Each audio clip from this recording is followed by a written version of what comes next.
रामपुर के जंगल में सूरज आग उगल रहा था और चारों तरफ भयंकर गर्मी पड़ रही थी। टुन्नू और रानो अपने परिवार का पेट पालने के लिए ठेले पर ताजे आम बेचा करते थे। अरे टुन्नू भाई, इस चिलचिलाती धूप में सड़े हुए आम लेकर क्यों बैठे हो? आजकल की एडवांस दुनिया में कोई तुम्हारे ये आम नहीं खरीदेगा। सब मॉल से ठंडी कोल्ड ड्रिंक पीते हैं। कालू भाई, हमारे आम एकदम ताजे और मीठे हैं। धंधा आज मंदा है तो क्या हुआ, कल अच्छा भी चलेगा। हाँ हाँ, देख लेंगे। शाम तक मक्खियाँ ही मारोगे।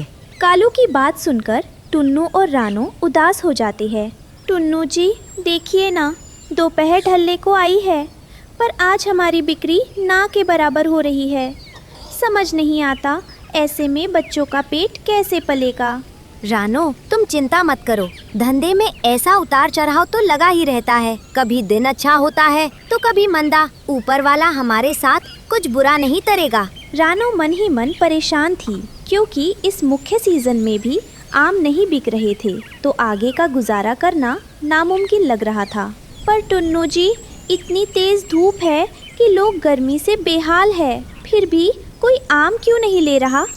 आम तो इस मौसम का राजा है। अगर अभी ये हाल है तो बरसात आने पर क्या होगा? जो होगा अच्छा होगा रानो, तुम हौसला मत हारो। अगर हमारा आम का काम बिल्कुल नहीं चला तो हम दोनों मिलकर जंगल में कोई दूसरा छोटा मोटा काम ढूंढ लेंगे। दोपहर से शाम हो गई। शाम तक उनके ठेले से सिर्फ 2-4 आम ही बिक पाए और वे दोनों निराश होकर अपने घर लौट गए। टुन्नू का परिवार एक छोटे से कच्चे घोंसले में रहता था, जहां उसकी बूढ़ी माँ और 2 बच्चे थे। रात को सूखा सूखा दाना खाकर पूरा परिवार गर्मी से बेहाल होकर सो जाता है।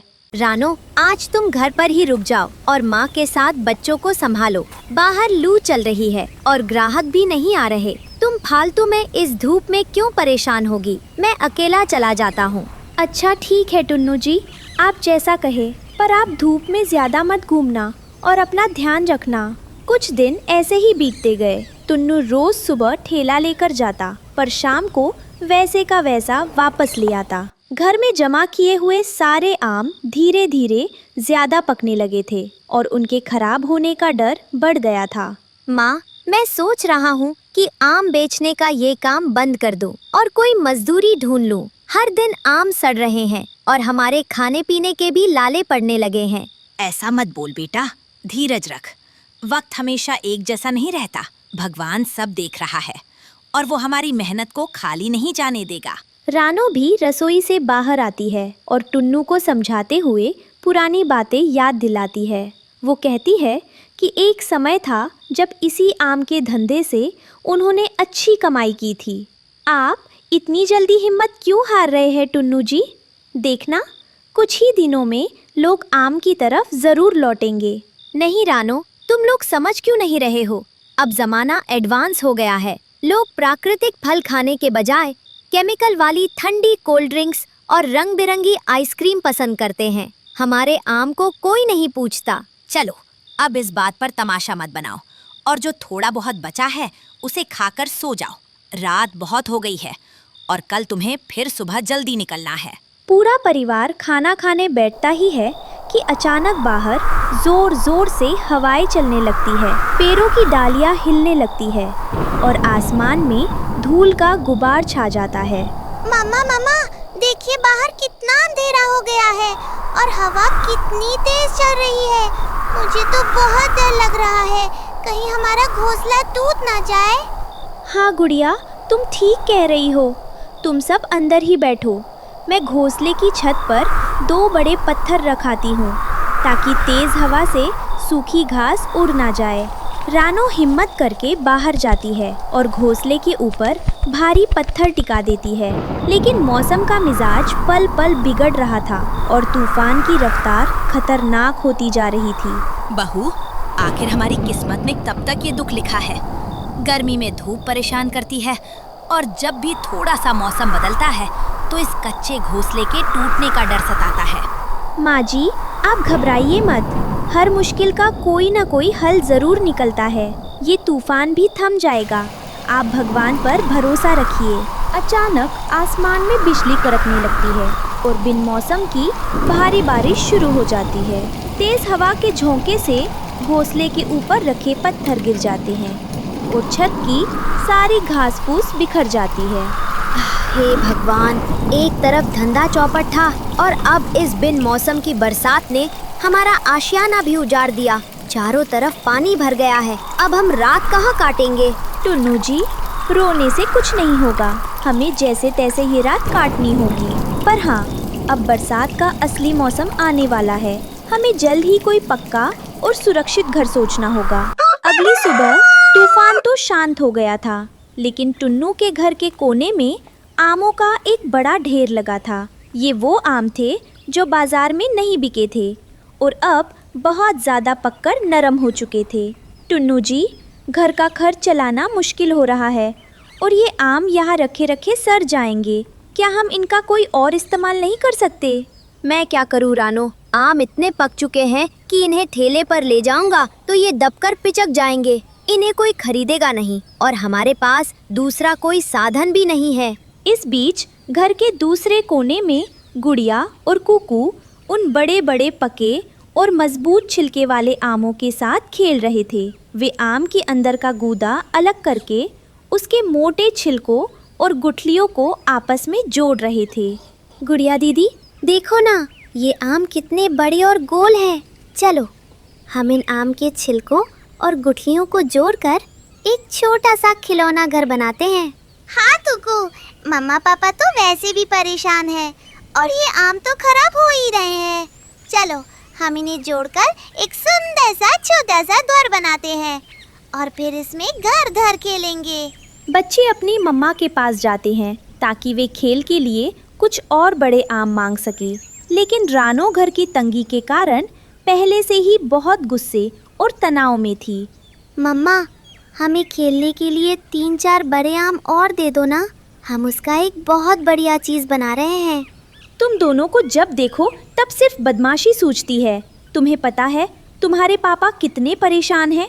एक एक आम पैसे से आता है और तुम लोग इसे बर्बाद करके खेल रहे हो।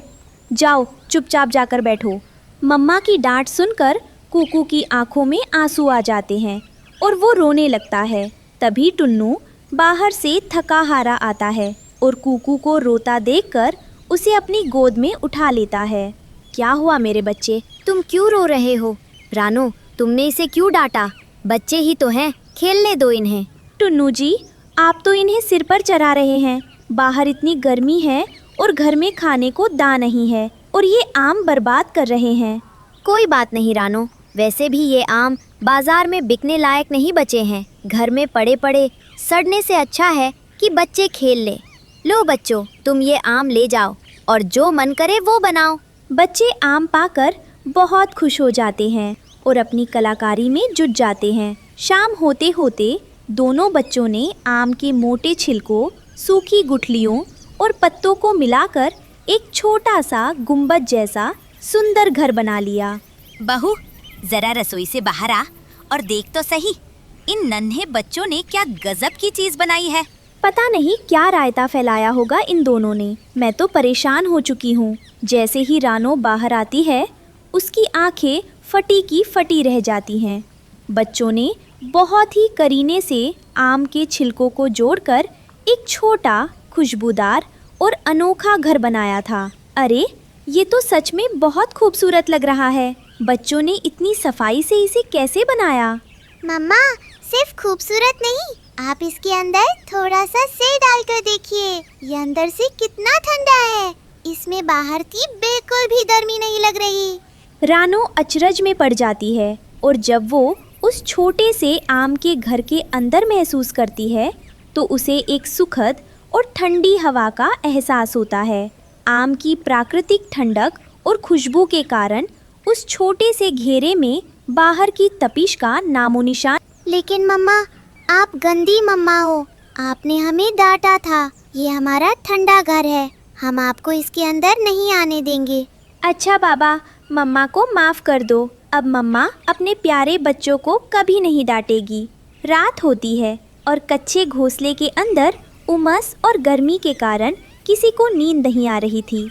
तब गुड़िया और कुकू चुपके से उठते हैं और अपने बनाए हुए ठंडे आम के घर के अंदर जाकर मज़े से सो जाते हैं। अगली सुबह जब टुन्नू अपने काम पर जाने के लिए तैयार होता है तो बच्चे खुशी खुशी जागकर बाहर आते हैं। वे बताते हैं कि रात भर उन्हें इतनी अच्छी नींद आई जैसी पहले कभी नहीं आई थी।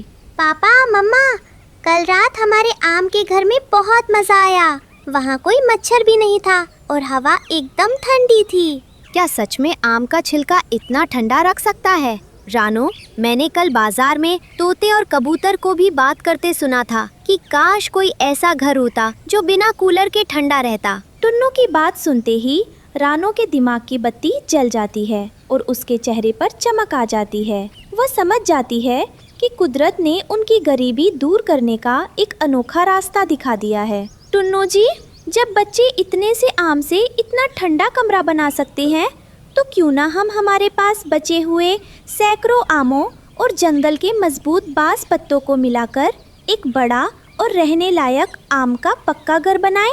बहू, तुम भी बच्चों के साथ बच्ची बन गई हो क्या?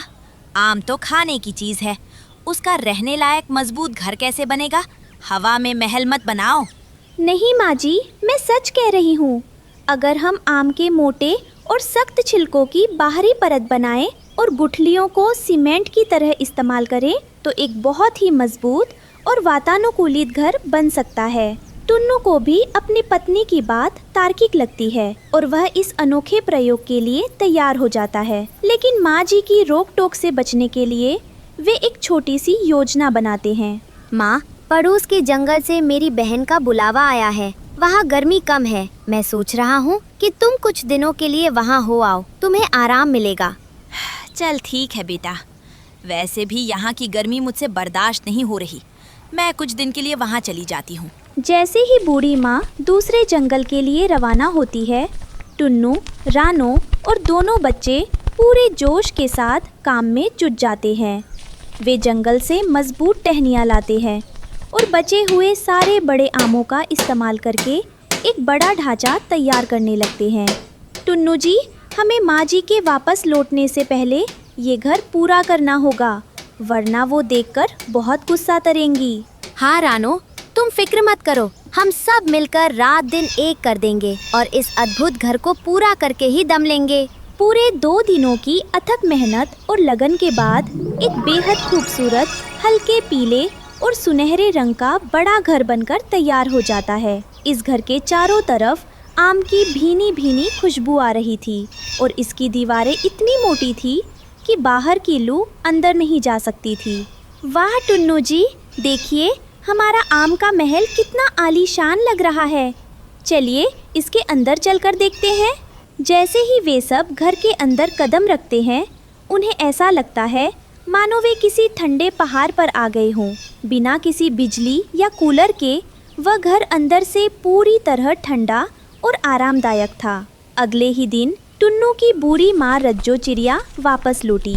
पुराने घोंसले की जगह आलीशान पीला महल देखकर वह हैरान रह गई। अरे देवा, मैं रास्ता भूल गई या हमारे कच्चे घोंसले की जगह ये सोने का महल किसने खड़ा कर दिया? माँ, रास्ता नहीं भटकी हो, ये तुम्हारा ही घर है जिसे हमने पके आम के छिलकों से बनाया है। अंदर चलो। अरे वाह, बाहर इतनी कड़कती धूप और अंदर कश्मीर जैसी ठंडक। मेरी सारी थकान दूर हो गई। माँ जी, बिना पूछे घर बनाया इसलिए माफ़ करना, पर आम खराब हो रहे थे और बच्चों ने इसकी कलाकारी दिखाई थी। नहीं बहू, तुम लोगों ने कमाल कर दिया। मुझे गर्व है तुम पर। अगले दिन जब टुन्नू जंगल के चौक पर गया तो हरिया तोता और बंती कबूतर ने उसे घेर लिया। उन्होंने आम के ठंडे घर की चर्चा सुन ली थी। टुन्नू भाई, क्या ये सच है कि तुमने आम का ऐसा घर बनाया है जो अंदर से एकदम एसी जैसा ठंडा रहता है? हाँ हरिया भाई, पके आम के मोटे छिलके और गुठलियों को जोड़कर हमने ये पक्का ठंडा घर तैयार किया है। भाई, हमारे बच्चे गर्मी से तड़प रहे हैं। तुम पैसे लो और हमारे घोंसले को भी ऐसा ही आम का घर बना दो। टुन्नू ने घर आकर रानो को ये बात बताई। दोनों समझ गए कि आम बेचने से ज्यादा फायदा अब आम के ठंडे घर बनाने में है। ये तो बहुत बढ़िया है टुन्नू जी। अब हम पक्षियों के लिए मैंगो समर हाउस बनाकर बेचेंगे। देखते ही देखते पूरे रामपुर जंगल में टुन्नू और रानो के बनाए आम के घरों की धूम मच गई। हर पक्षी उनसे घर बनवाने के लिए ऑर्डर देने लगा।